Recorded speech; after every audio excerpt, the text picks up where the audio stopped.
Hi, beautiful. Sarah Philippi here from Reversing Breast Implant Illness.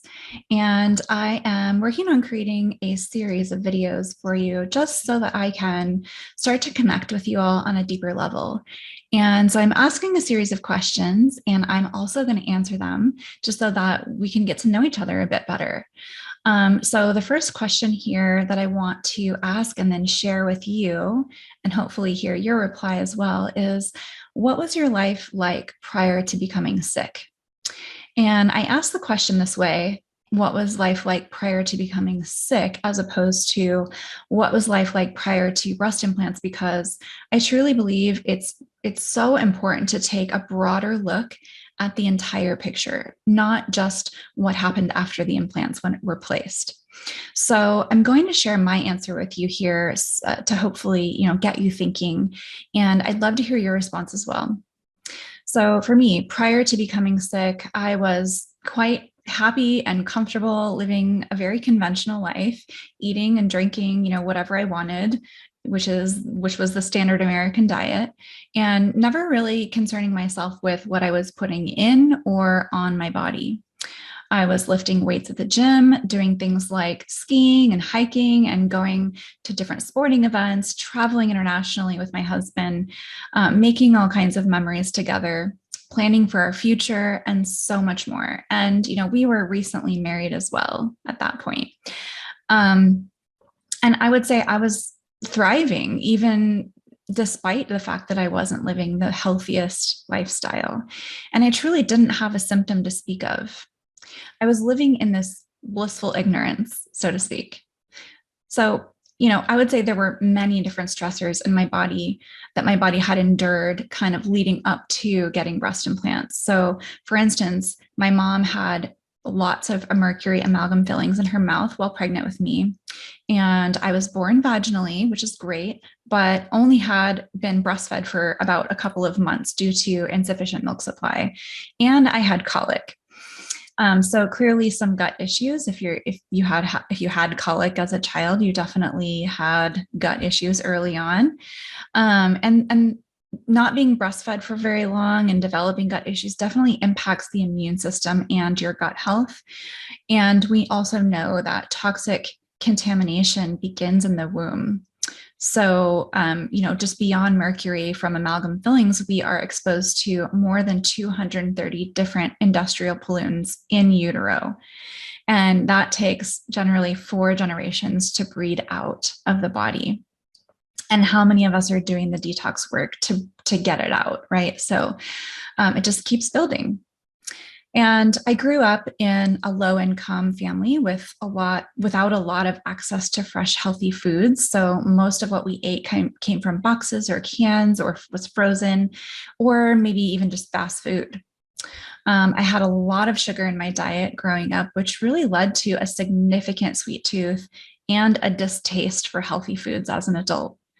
In fact, when I was working night shift as a nurse, dinner would often consist of things like a burger and fries, a Coke, and a candy bar. Yikes.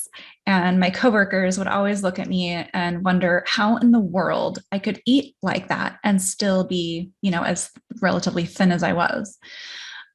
So, weight gain was never an issue. I could eat what I wanted and never put an ounce on my body. So growing up, I got sick with strep throat a lot as a teenager, and as a result had lots of rounds of antibiotics, which is another insult to the gut and immune system. And then fast forward, and I worked as a night shift nurse for 5 years before finally getting on a normal daytime schedule. And of course, worked as a nurse for another, I think, 8 years on daytime schedule. So for those of you who don't know how bad night shift work is for you, the National Toxicology Program released a report concluding that there is a high confidence that persistent night shift work that results in circadian disruption can cause human cancer. And they concluded that night shift work is a probable carcinogen to humans. And I can definitely see that because it just creates a total zombie, and the way that it disrupts your circadian rhythm and melatonin production and all of that. So that was a significant stressor for 5 years. During this same period of time working night shift, I was really into fitness. Some might even say obsessed. I started doing P90X. That was my first exposure to more intense workouts, which really led to bodybuilding. And now I never competed. I wasn't interested in doing that. I didn't ever really want that kind of attention, but I really just wanted that look. And so I hired a trainer who solely worked with bikini competitors to help me get into the best shape of my life at 30 years old. And I didn't want to, like I said, I didn't want to compete. I just wanted that look. And I really pushed my body to the brink, leading to what I would now consider to be body dysmorphia and an eating disorder. Or maybe not an eating disorder, but at least a disordered way of eating. Since I was very young, I had always wanted larger breasts.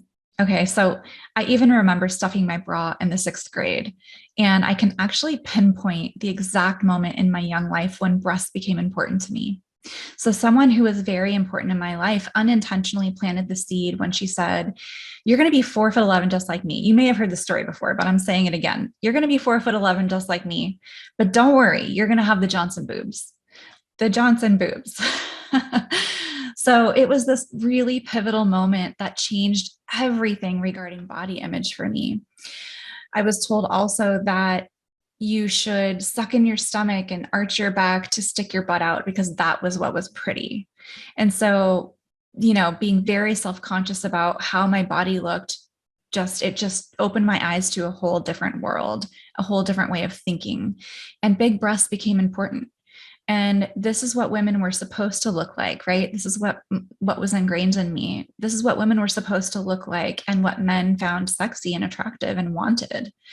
And so this memory deep inside drove my desire, but it was my newfound fitness lifestyle that finally led to making that big decision to get my breast implants, to get the breast that I thought I needed, had always wanted and thought I needed to feel beautiful and worthy. So this decision really ended up changing everything in my life as I knew it, right? It was the trigger for me. And all of the other stressors that I described to you leading up to this were really setting the stage for the eventual fall. And I believe that these things are so important to consider because it's never just one thing, even if the breast implants were the trigger. The stressors I most commonly see in combination with breast implants are things like other toxic exposures, in various types of infections, and different types of traumas, whether they be physical, structural, mental, emotional, sexual. It doesn't really matter what sort of trauma it is, your body perceives it the same way as it perceives an infection or a toxin. And they all come together to create this kind of perfect storm situation where the body starts adapting, and the adaptation is what leads to the symptoms. And your body is very intelligent, right? It wants to adapt for the purpose of staying alive, for survival, right? So that is basically my answer to that question and a little bit of my story. And I just wanted to share that with you today and also ask you the same question. So what was your life like prior to becoming sick? So feel free to hit reply to this email message if you're seeing this by email. And if you're over watching it on YouTube, feel free to comment below if you'd like to share. I'd love to hear it. So thanks for watching, and stay tuned for more to come in the next post in this series of videos. All right, take care. Bye-bye.